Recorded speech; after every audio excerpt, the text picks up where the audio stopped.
Disclaimer. Man, I've got to get a haircut. Well, life sucks. We've got protesters losing their eyes to rubber bullets, we've got a virus running around that we still don't really know a whole lot about, and I've had just one burning question stuck in my mind this whole time. Onward's world building kinda sucked, didn't it?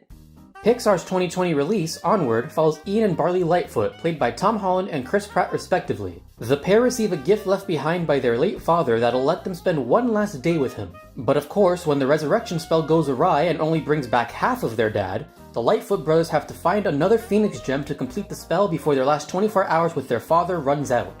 Now, I've previously reviewed this film at length via my website, shameless plug, but I really wanted to focus on one aspect of the film that really bugged me, and that's the world building. To put it simply, Onward focuses more on the aesthetic of its world rather than the rules that make the setting unique. You see, Pixar has a little bit of a reputation. The best Pixar movies are known for having tremendous heart thanks to a lovable cast of characters and an interesting setting. In order to make the setting feel like a snuggly blanket, you have to make it compelling. Of course, the thing that makes these worlds work the best is when they play into the themes of the film. Pixar's ability to make worlds that are interesting and fleshed out tends to be the thing that sticks out the most in people's minds when they think of the company. Whether it be the secret life of bugs, fish, rats, superheroes, toys, the secret world of monsters, or the hidden magic of medieval Scotland, or a futuristic hellscape as seen through the lifeless visual receptors of metallic husks, animated through dark secrets, mocking the very fabric of creation and life itself! Was I just talking about WALL-E or Cars? Even I don't know. The point is, the aspect of Pixar that's made it stand out from its competition are the interesting worlds. Because while the settings might mirror our world in a lot of ways, there are still rules that make them unique. And as a result, the setting becomes necessary to tell the story in that way. For example, if you strip away the interesting setting from Toy Story and just leave behind the plot and story elements, it's not that much different from a buddy comedy road trip movie. After all, in both cases, the protagonists end up in a bunch of kooky locations while trying to travel to their ultimate goal. However, by applying the premise of the characters being sentient toys, the kind of road trip that our characters embark on is completely different. Continuing this example, in both the human and toy variants of this road trip movie, our characters might end up at, say, a roadside eatery. While for our human protagonists, it might just be another diner on the road, for the toys, the context of this eatery takes on a completely different meaning. For our toys, Pizza Planet becomes a dangerous location for several reasons. The big one, of course, is that they can't be seen moving by other people according to the rules of the world. But in addition, not only can they wind up trapped in Pizza Planet, as they almost do with the Crane game, but they can also get scooped up by another child, seeing them as their latest plaything, which happens in the case of Sid. In our toy version of the road trip story, a jail is replaced by Sid's room. Thus, Sid's room is to the toys what a prison would be to our human counterparts, who might decide to escape from the jail run by a sadistic warden by, say, rallying the other inmates behind them in a revolution. Such translations are always happening when Pixar uses its settings right.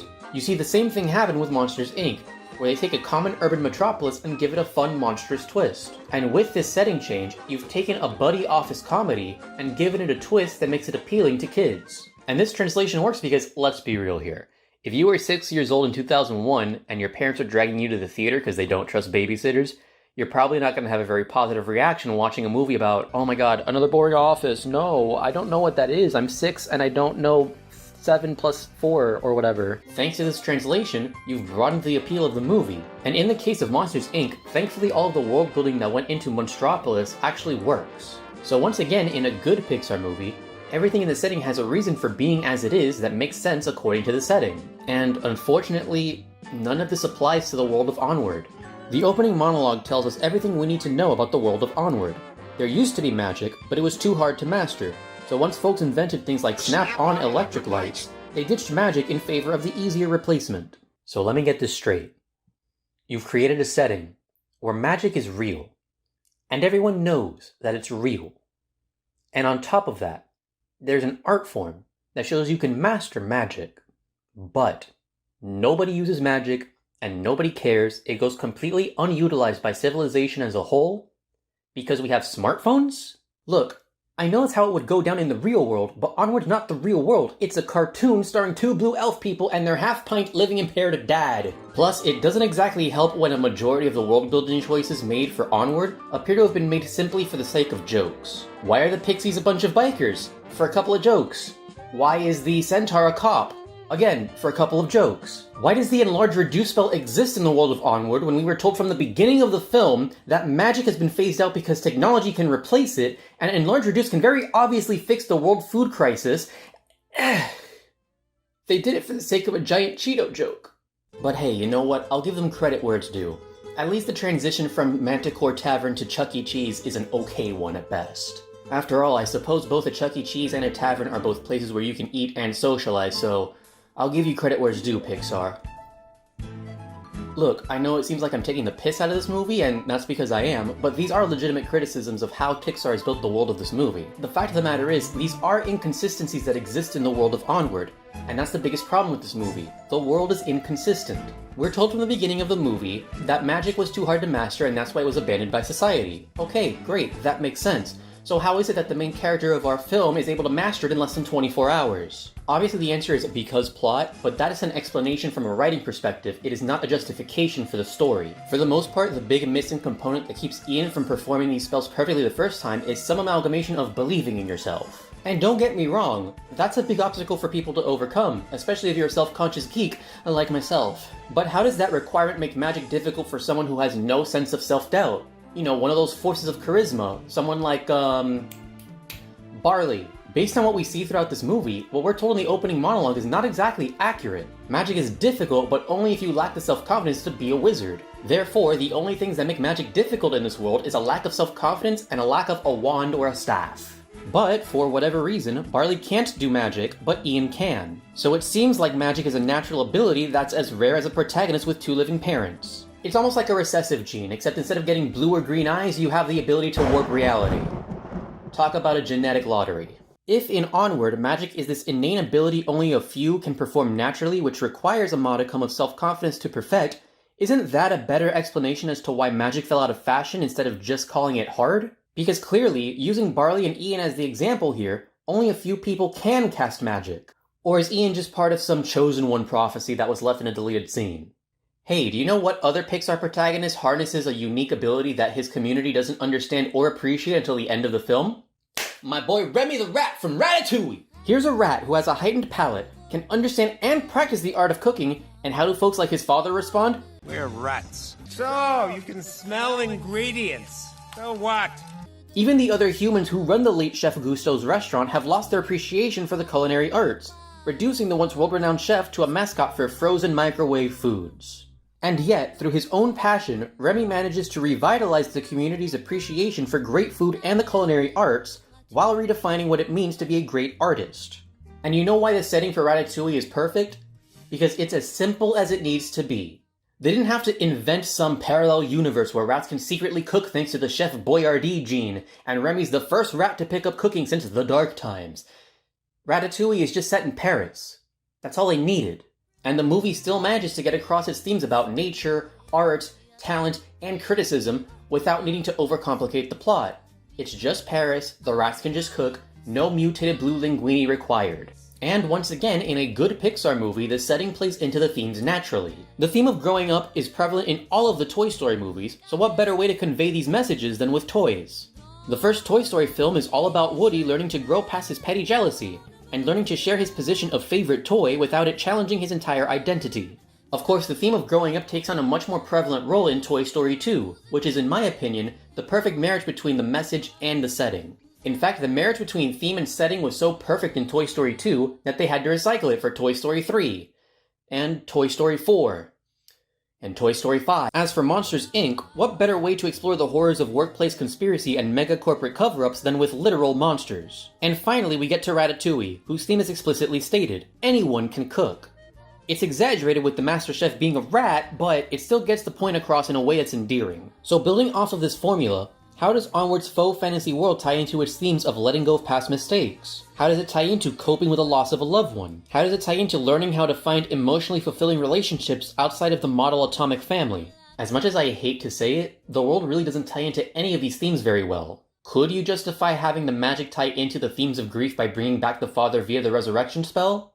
Sure, but it's also a plot device. Anyway, the point is, Onward's world is not as clever as Monsters, Inc., or as endearing as Ratatouille, or as thematically tight as the Toy Story films, So the world just ends up being as bland and forgettable as the world of Cars. Where the world of Cars is Earth, but the people are cars, with Onward it's Earth but with a faux fantasy aesthetic. In the case of both of these movies, the setting doesn't do the story many favors, and so it only distracts from the characters and writing, which in both instances I would argue is just okay. And look, I'm not trying to argue that the entire film is trash just because the world is not that great. I just believe that the choices made when creating the world of Onward were not very good, and so it distracts from the story when the movie could have been another great Pixar movie. I feel that almost every decision made in creating the world of Onward feels as if it comes from a place of one-off gags and plot conveniences instead of a consistent, fleshed-out world. And I hate saying that, because I believe that the themes and ideas Onward is trying to explore regarding the loss of loved ones and our relationships in the wake of grief, regret, and what-ifs that follow death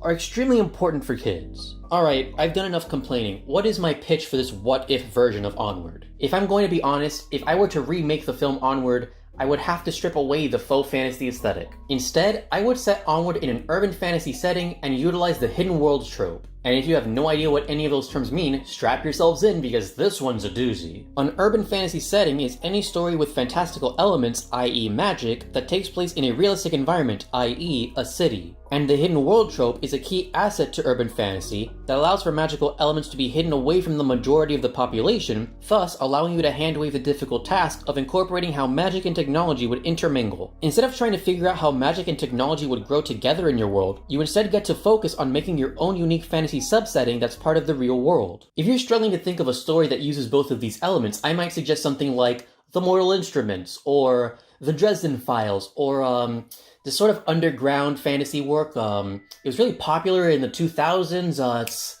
It's coming to my head. Oh right, Percy Jackson and the Olympians.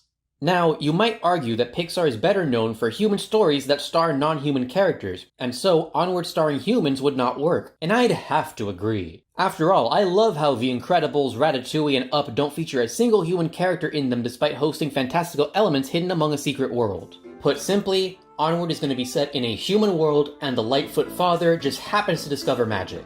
Maybe he made this discovery because he's obsessed with the old legends from days of swords and sorcery. And if you want to appeal to all those folks who try to put every single Pixar movie in the same universe for, some reason, you can say the Lightfoot father found evidence from the movie Brave.